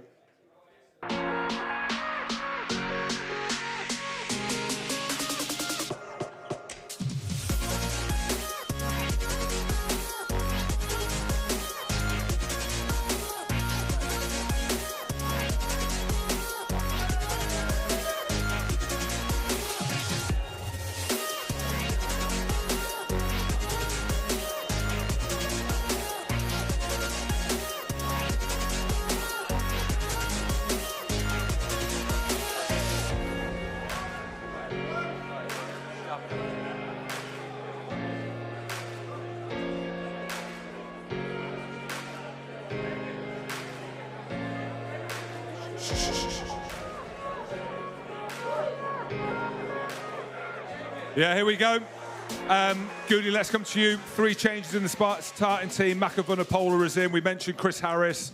Conor Murray comes in for Ali Price. And there's a change on the bench as well with obviously Faletau and Williams dropping out of that. Headlines out of that when you look at that squad? Yeah, I think you look at the 3 changes that he's made in the starting team. Mako Vunipola, is a dead cert to start. He came off the bench last week, shored up the scrum. He was phenomenal, apart from just picking up Cheslin Kolbe. So Mako was huge. There's been question marks around his scrummaging. He answered all those in spades last week. Then you look at the big one, obviously, is at 9. Ali Price, who for some people it was a bit of a shock to see him start that first test. But actually, on form and the way he played on the tour, he was outplaying Conor Murray anyway. But they've gone back to when you look at it, how Gatland sets the team up to win, he's gone back to a solid kicking game again with big kick chase. And Conor Murray is probably the best scrum half in the world at the minute in terms of accuracy of box kick and trying to win territory that way, which is effectively how they won the second test. And then the last change for me, the big one, obviously, Chris Harris coming in the centre. It's a bit of a negative defensive mindset because they're trying to negate Deolande and what he brought to the party. Elliot Daly struggled a little bit in terms of any flair. He gave a couple of penalties away as well. So Harris has been brilliant on tour. He's got done by Cheslin Kolbe once. That's his only sort of slight on his performances. So it's set up for a big, powerful backline again, isn't it? Yeah, Shane, when you look at it, there's a lot of talk around Josh Adams, Lewis Rees-Zammit not being in, Liam Williams not starting the first test. I mean, the back three's been the hardest to call, I think we should say, before the tour. What do you look at? Do you think the same as Goode, that's a defensive kind of mindset with Harris at 13 and the makeup of it? Yeah, it is a defensive mindset, but you're going to need your defence against South Africa. Deolande and Armour coming down that channel. I worry sometimes about the pace of Chris Harris, but I don't think, I think he's a clever enough player. And Robbie Henshaw's a very clever player where they'll get a bit wider and he'll give him a bit more support at 13. Yeah, look, prior to the first test, Josh Adams was on absolute fire. And unfortunately for him, he got caught up with, well, not unfortunately, but his wife had a baby. Sometimes that is unfortunate. Which is nice. He saw it all on Zoom and hasn't quite performed the same since, bless him. But I'd still have Josh Adams in the team purely because of, you play with confidence, and if you take that to a test game, you're going to be playing pretty well. But I think otherwise, that's pretty much a fair team to start. I said earlier, I think Ali Price is a little bit hard done by. I thought he was superb last week. Conor Murray came on, great substitute, kept the ball in the air. They competed a lot better second half. But perhaps Gats thinks that he needs that experience to kind of see off this game. So I think that's probably the best of what we got at the moment. Yeah, Bobby, just a quick line from you. Would you have made changes? I mean, Gatland's got a history of making changes, win, lose or draw. Are you happy to see, did you see a more defensive lineup? I think I would have personally kept the same team, but Gats is famous for those tweaks, and he's a genius at it. So I've got no doubt that it's going to bring something extra to it. I felt sorry for Elliot Daly. He got whacked out of the line once and made a mistake. He was much better in the second half. He held his line, defensively, chased those high balls. He gives good height, but Harris is there. So I mean, I think Mako is a big play, and I think that's quite smart. I think Faletau on the bench, I expected him before, but none of the changes are groundbreaking. Things where we turn around and say, oh, we're going to prize them open there. I mean, this is probably added to the team. Okay, cool. Let's have a look at the Springboks starting 15 and bench. They've made 3 changes.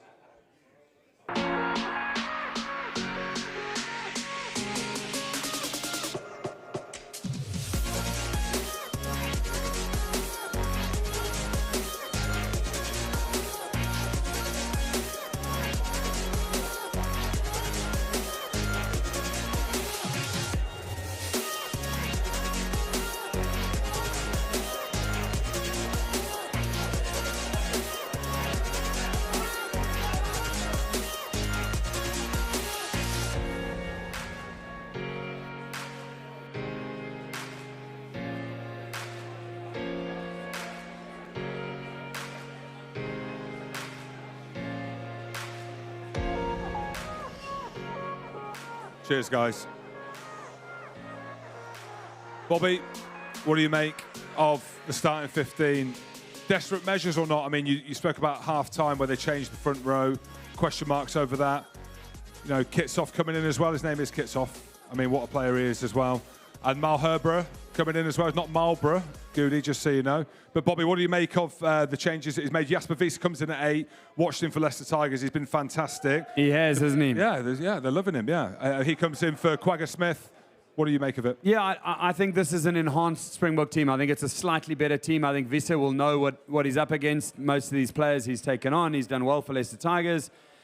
I think they've kept the players in positions that they needed to. They've tweaked that front row again. I think there is an injury there. It hasn't been much reported, but I think Oxenchair is injured anyway. But I think they've tweaked that. You know, for me, the backline should stay the same, but they need to have the energy in the second half to finish off what they've got. I think Willie Leroux can add a bit more in terms of the counter-attacking play. You know, either get that ball in your hands and use Cheslin, let those guys be running off his shoulder. We really need that, otherwise we're not going to score tries. But, you know, I think that's about as good as the tweaks that they can make. So, but when you look at that, you look at the final, how they beat England, it was all about the scrum. Obviously, Makavonapola comes back into the team, struggled in that World Cup final, but was actually game-changing when he came on at the weekend. Do you think they're putting a focus on the scrum, or have they've kind of parked that now because of, I say, the dominance but parity that the Lions got there last week?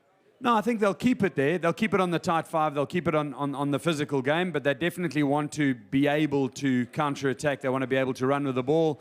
They've kept that same back line.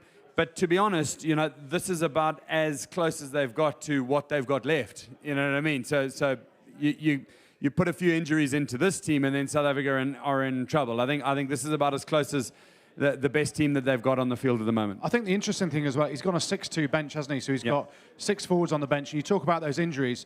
Andre Pollard has come back from a massive knee injury over the last sort of month or so. You've only got 2 backs on the bench. That could be a major turning point as well, couldn't it? Yeah, of course. I mean, they would have weighed up. You know, Willie Leroux can play at flower half as well. So they would have worked out. Cheslin Kolbe's actually played 9 all the way through formative years. So, you know, if there's a panic stations, they can. But no one wants to do that in a test match, especially when a series is on the line. That's like looking at me saying you've got the body shape of a prop, but you play 10. So...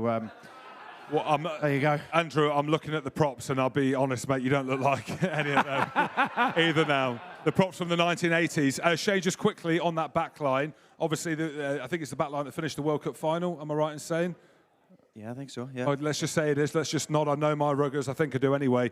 There's a lot of talk about the structure that the Springbok team have, but they actually frightened the Lions at the weekend, didn't they? I know 2 tries that were disallowed as well, but when they got going, they looked quite frightening. Yeah, look, there's one game plan. It's not going to change. There's going to be a lot of kicking. But when they get open play, they're going to try and get Mabimpi, Leroux, and of course, Cheslin Kolbe on the ball. It doesn't happen that often in these games because they're so tight and it's such a 4-dominated game, and I think that's why you've got the 6-2 split. They're not really expecting the 2 backs to come on and make much of a difference because that's such an experienced back line. But, you know, my worry is the game does open up a little bit.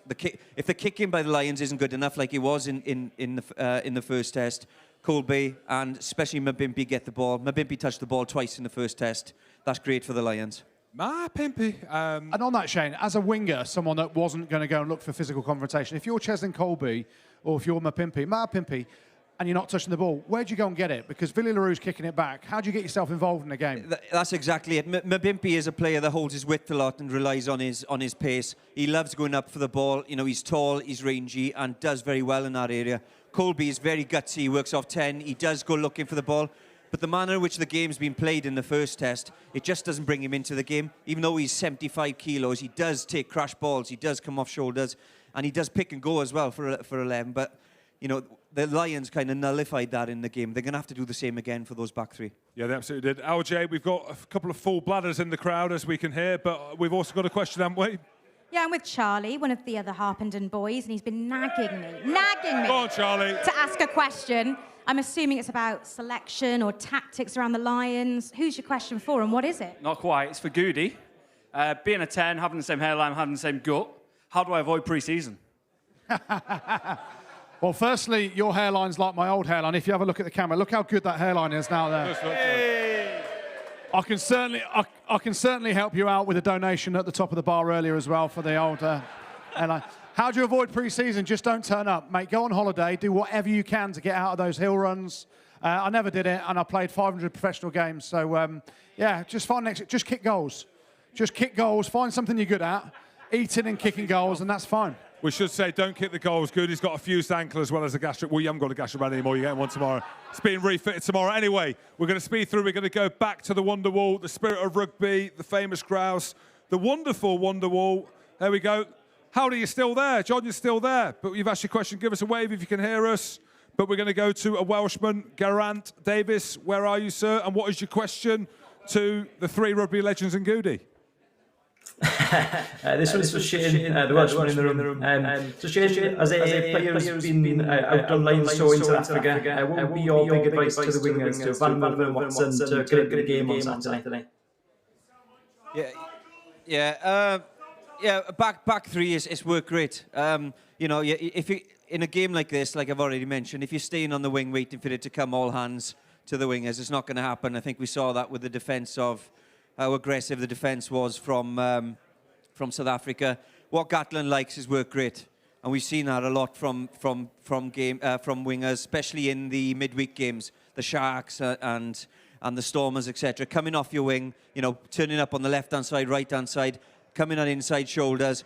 Basically, you're offering yourself as an option. 9 times out of 10, they're not even going to get you the ball, and that 1 time out of 10, you might get battered by Esterbeth, but it's all about work rate. It's all about offering yourself as an option, because if you're not there, it just makes the defence a whole lot easier. And the tries aren't going to come to the wings this week. They've got to go looking for them. Ian Peel, are you listening to this? Because every time I said that I'm not getting the ball for Saracens, she told me to go looking for it. The one time I went looking for it, it came off my head and no one ever hit me again. Mismatch. We're going to go to Rory Boyle now, our Find a Wonderwall guest, if he is there. Rory, this is it. Cup final, mate. Mute is off. I'm sure it is. What's your question, sir? Yeah, I hope so. You can hear me, yeah? So I was just wondering what the main thing that the Springboks need to change in their game plan to beat the Lions this weekend. Main thing they need to change. Well, someone said the referee. So easy. Change the ref. Bobby, what are they? TMO and referee. No, Bobby, firstly, how big a game is it for the Springbok? Like, how big is this? No, it's everything. Everything's on the line here. This is, you know, Rassie's spoken about this team, have been an amazing team, amazing ambassadors for the game, etc. But you test yourself in a World Cup, you win a World Cup, and then you absolutely want to underline that by beating the Lions. So this is everything for these players. So, Rory, my feeling is that the South African team need to absolutely stop themselves dropping off a cliff in the second half. Can they do that if they physically haven't played the games and they're not fit enough? I'm not sure, but that's one big thing. The other big thing is you can't make the silly mistakes. You can't allow the ref or the TMO or someone else into the game to mess you around. You've actually got to make sure that nothing is marginal. Everything's got to be on your side. Great. LJ, we've got another question, I think. Someone's desperate, aren't they, for this bottle of famous grouse from the 1500s, hand-picked barley. Anyway, someone's got a question. Jeez. I've got Ash with me, who should get the biggest cheer in the room. Yeah, because he's the main sponsor. I know Ash. This is the money man. Ash, what did you want to ask the boys? With the second half, Courtney Laws and Maro putting in such a shift, what does the panel think that the South Africans will do to contain them both? And second question is, with the amount of penalties that the Saffers gave away, should the referee have stepped in and said something like most of the pundits said? Ash, just take a sip of your beer there, please. Just take a sip of your beer. Ash, that's a buffalo. See it off. I should say Ash has been stood there all night. It's a big old buffalo. It's a big old buffalo. Buffalo.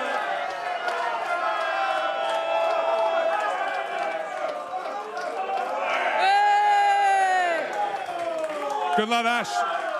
Good on you. We should say drink responsibly. Did you take the tea bag out? I've seen you hold that all night. It's that hot. Basically a warm beer. Lovely. Andrew, what was the question? Well, I did that because he asked 2 questions. You're only allowed 1, sir, so you're out of the whiskey. Should he have gone to the yellow card? Yeah, listen, South Africa in the second half lost their discipline, and Shane said it earlier. When you're absolutely shattered, first thing that goes is your discipline. So you don't retreat fully on the offside. I know about it. Yeah, me too. Yeah, you struggle. I And I think that the big fix is obviously you can't fix fitness in a week, but you can be more conscious of your discipline in that second half. Yeah, there were a couple of penalties when they were coming at the side. They struggled with the driving line out and the tackler rolling away. So a lot of things, when the tackler's not rolling away as well, we know the referees are really hot on that. And when the tackler's not rolling away, it's an easy thing for the referee to see and pick up on. But again, it goes back to the fitness issue. So you've got to just sharpen the mind a little bit and think, if you're in that zone, make every effort to get out as you can. Because even if you lie there now for 1-2 seconds, you think it's not very much, Jim. You gave hundreds of penalties away for doing this. But again, it is a fitness issue. So I'd say the biggest fix for them is discipline. And off the back of the second question, should they have had a yellow card? I think there were 7 penalties on the spin in and around the 22, so I thought they probably should. But so should Hamish Watson. So cancels the Watson incident cancels out. Yeah, of course. All I'm thinking here, Bobby, is all square. Yeah, Goode. You should. If you were my coach, arguably, I wouldn't have had more yellow card than Tier 1 nation victories for Scotland. So, where have you been all my life? Anyway, we're going to play a little game, Bobby. I know you like games. It's called the Dice Game. Okay. So, here we go. GT, the commercial director, started with it. So listen, as this is going around, yeah, okay, there we go, it's going around. So we're going to bring up the forfeit. So we're going to roll the dice. Okay, just throw it in. You can pass it in to me. Okay, it's going back. This way, this way. Okay. We've not been out of the house for a while, have we? We'll let you off. You could have stayed in there. Dice game, penalties and forfeits. We should say that last week Jamie Roberts lost this game, and he was meant to court. We've taken it out. FaceTime someone in the Lions bubble. Now, I could have done either because I know everyone and I know everyone in camp. But it didn't come to me. So, Andrew, if we start with the dice, whoever rolls the lowest first goes first, if it means. So it says it as it is. So, Andrew, now that's a 2. That's quite low. So as it says, 1, I get to pin a tweet. So go on, Shane, you go next. So Goody's on 2. 2, we've got a dress-up box. 3, yeah, anyway, you can read it all there. So, Shane, I don't think you're going to roll. Bobby, you grab it. So at the minute, Goody's going to roll first. So you've got to do one of these forfeits, effectively.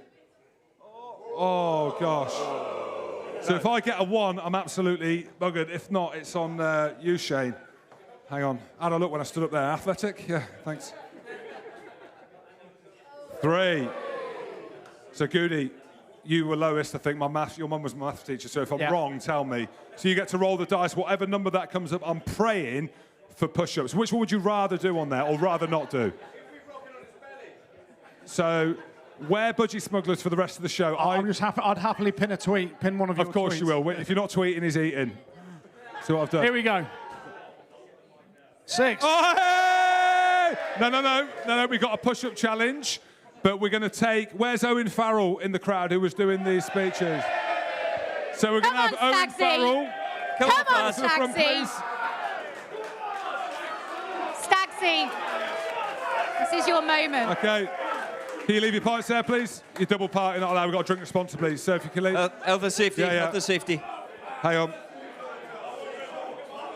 So come in, please, Faz. Okay, so I'm just going to ask you a few questions. Sorry, what's your name, sir? Where did you come from? Owen Farrell, come from Lancashire, Wigan. Thank you very much. Are you good at press-ups? I don't want to stereo... I mean, you've got pretty big arms but small shoulders. Are you good at press-ups? Absolutely shocking. I'm shocking at press-ups. I can do drop goals. That's all I've got. Okay, so you're basically multi-talented. But, I mean, again, we're looking at Goode here. Andrew, are you confident with the push-up challenge? I'm not taking my top off. He can take his off. Okay, come on. Sir.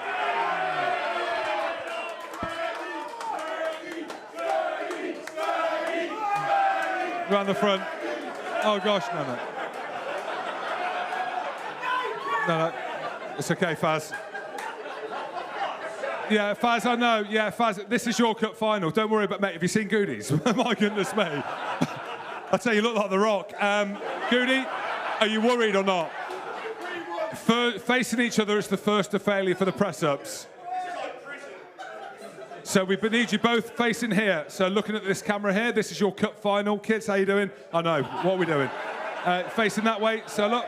Breathe out. Right, okay. No, not back to back. You don't do back to back. So go on all fours.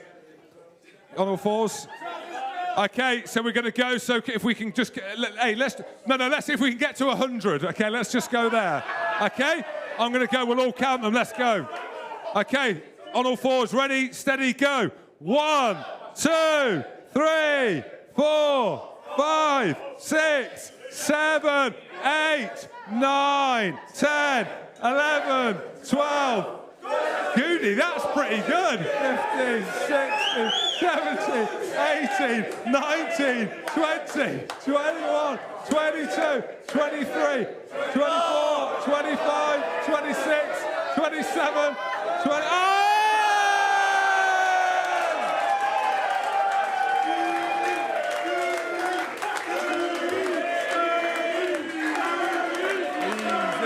Yeah.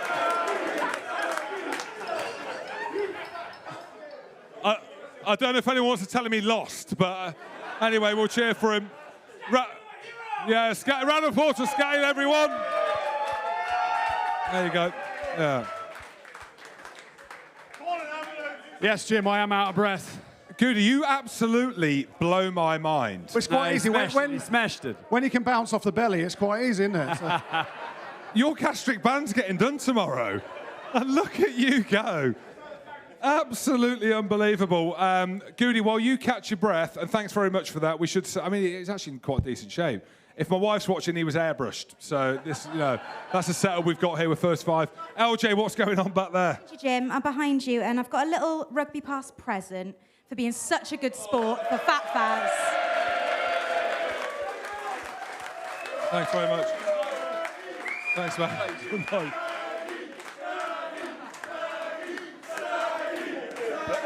Quick bit of advice. Wear that wherever you go and never take your shirt off in public again, sir.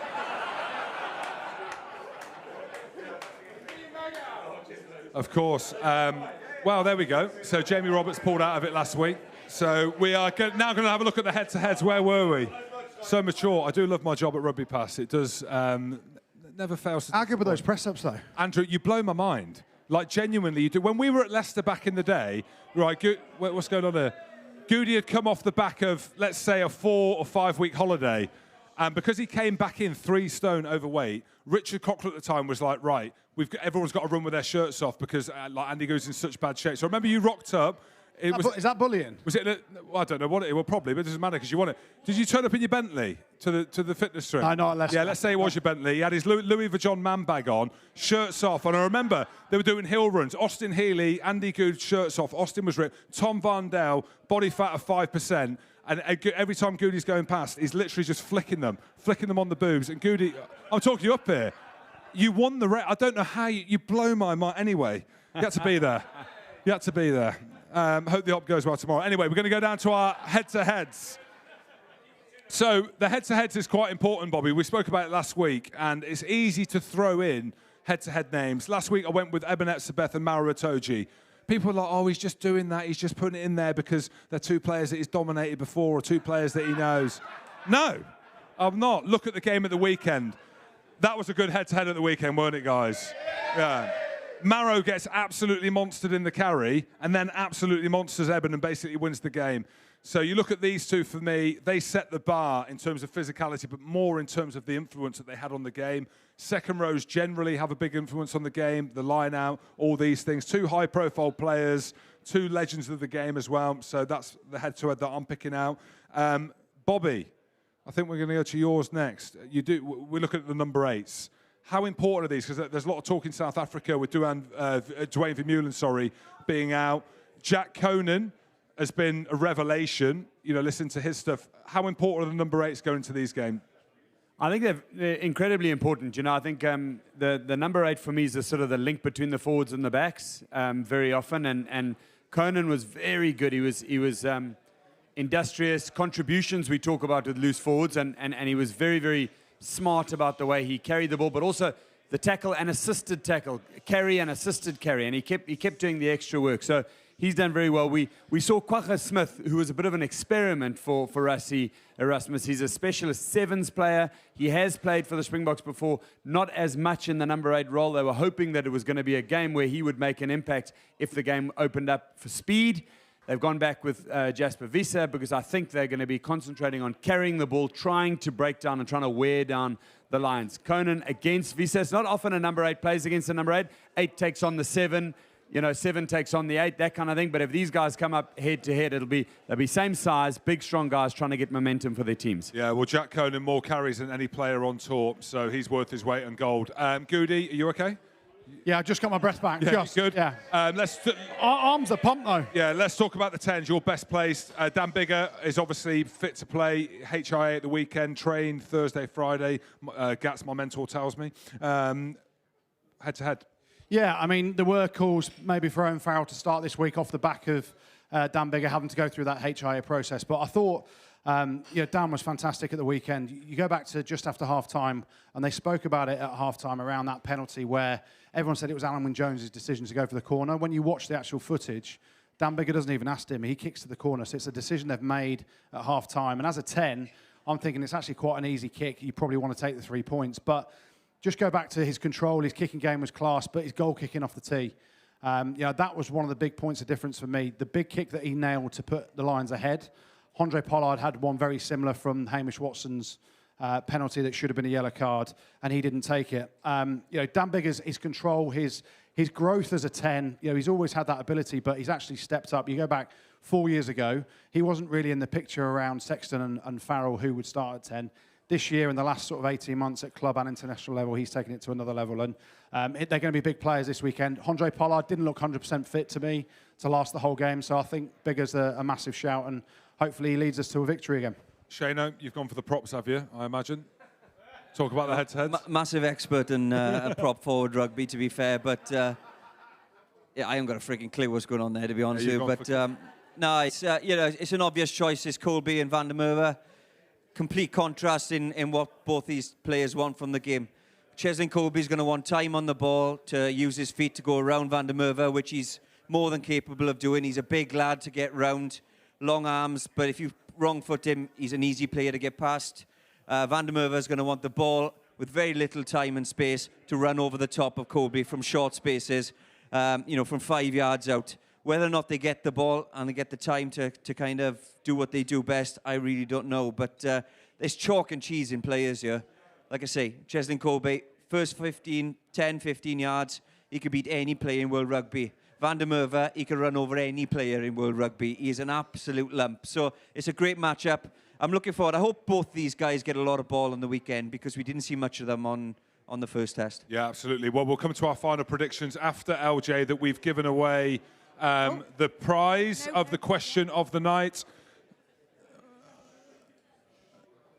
He's fighting to get to the bar. That's what happens when it gets past 8:30. It's not quite past that. Don't worry, don't apologise, Sue. Not been out of the house in 18 months. None of us have. We all want to get to the bar. It's a one-off potential. LJ, as we're looking at that, we're going to look at some of the social media questions as you work out who the best question is. There's some been ridiculous. Have a look at some of them coming up on screen now. Pull out there, tweeting them as well. Oh, Andy Goode. I'm good at reading. He was put in an awful position by @WorldRugby, tagged them smart. That builds up the algorithms. News on your tweet? Any thoughts? Yeah, I mean, obviously, Maro after the game was getting a bit of hammer in from South Africans. I think it's grace that World Rugby had put a South African in charge of B&T. Puts the spotlight on him, and ultimately, the decisions that were made went in favour of the Lions as opposed to in favour of the Springboks. So, for me, it's World Rugby that, of course, sort of benefited from it. Let's have a look at the next one. I think it's Brian O'Driscoll. I don't know if you can see that picture, but that does look like him. Look at his hair in there. Shane, if you look up, look at his avatar up there. I'd love a hair lift. That's him in 2006, I think. So Bod is obviously well in the know. He's quite opinionated on his following. That's what happens. Yeah. Any thoughts on? Yeah, well, he knows his stuff, doesn't he, Brian? He's a very intelligent man, and he's obviously very intelligent. So good on him. Good on him. Knows his stuff. He does. Yeah. Let's have a quick look at a few of the other headline ones that we've got. World Rugby, #Lions Rugby. Flatman knew that I was going to be at Harpenden, so called me out there and said that Maro starting at 13 had been exceptional. I agree. And there's another headline one. I don't think we want to talk about the one that's coming up in classes. We've spoken about him as well. I think there's one about Courtney Laws as well, if we can play that through before we go to the best forward in the world. Again, I'm sorry. They're showing that. You can keep booing. I'm sorry. Maro just monstered Eben. Yeah, be controversial. And he's tagged @Courtney Laws, who got apparently 3,000 more followers off the back of that. Piers, tag me. I'm working prize of the famous grouse bottle of whiskey and the Lions shirt. Where you going? It's on you.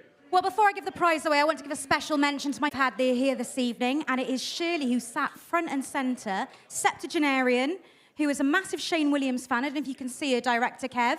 Shirley, give Shirley a round of applause. I've promised her a cuddle from Shane. Shane, stand up.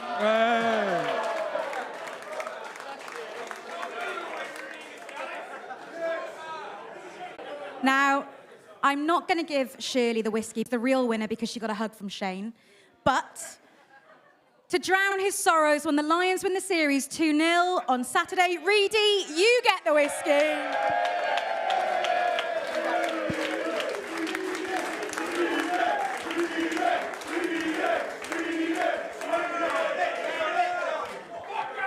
Well, as we come back, Bobby, is that going to be the only thing he's going to win this week as a South African?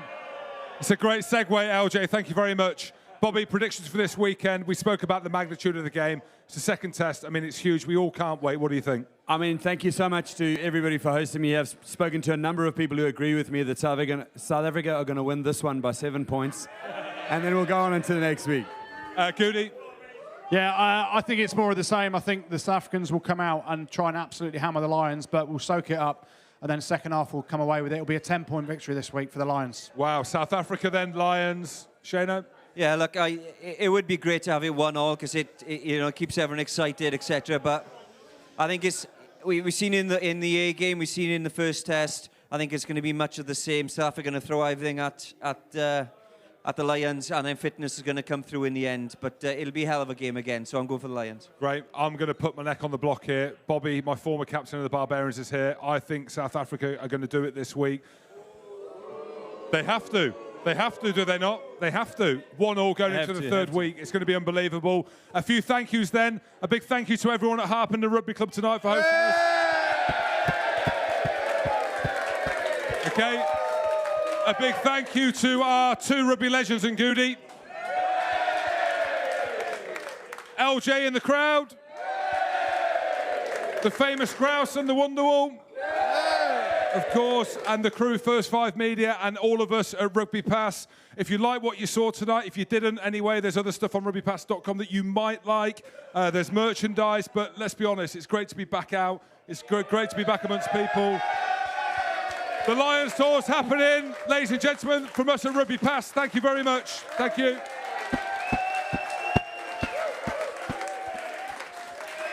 And we'll be at Farnham next week. These are the type of challenges as a player that you want to be a part of. The words came out of my mouth post-match. I just wanted to be a part of it and win.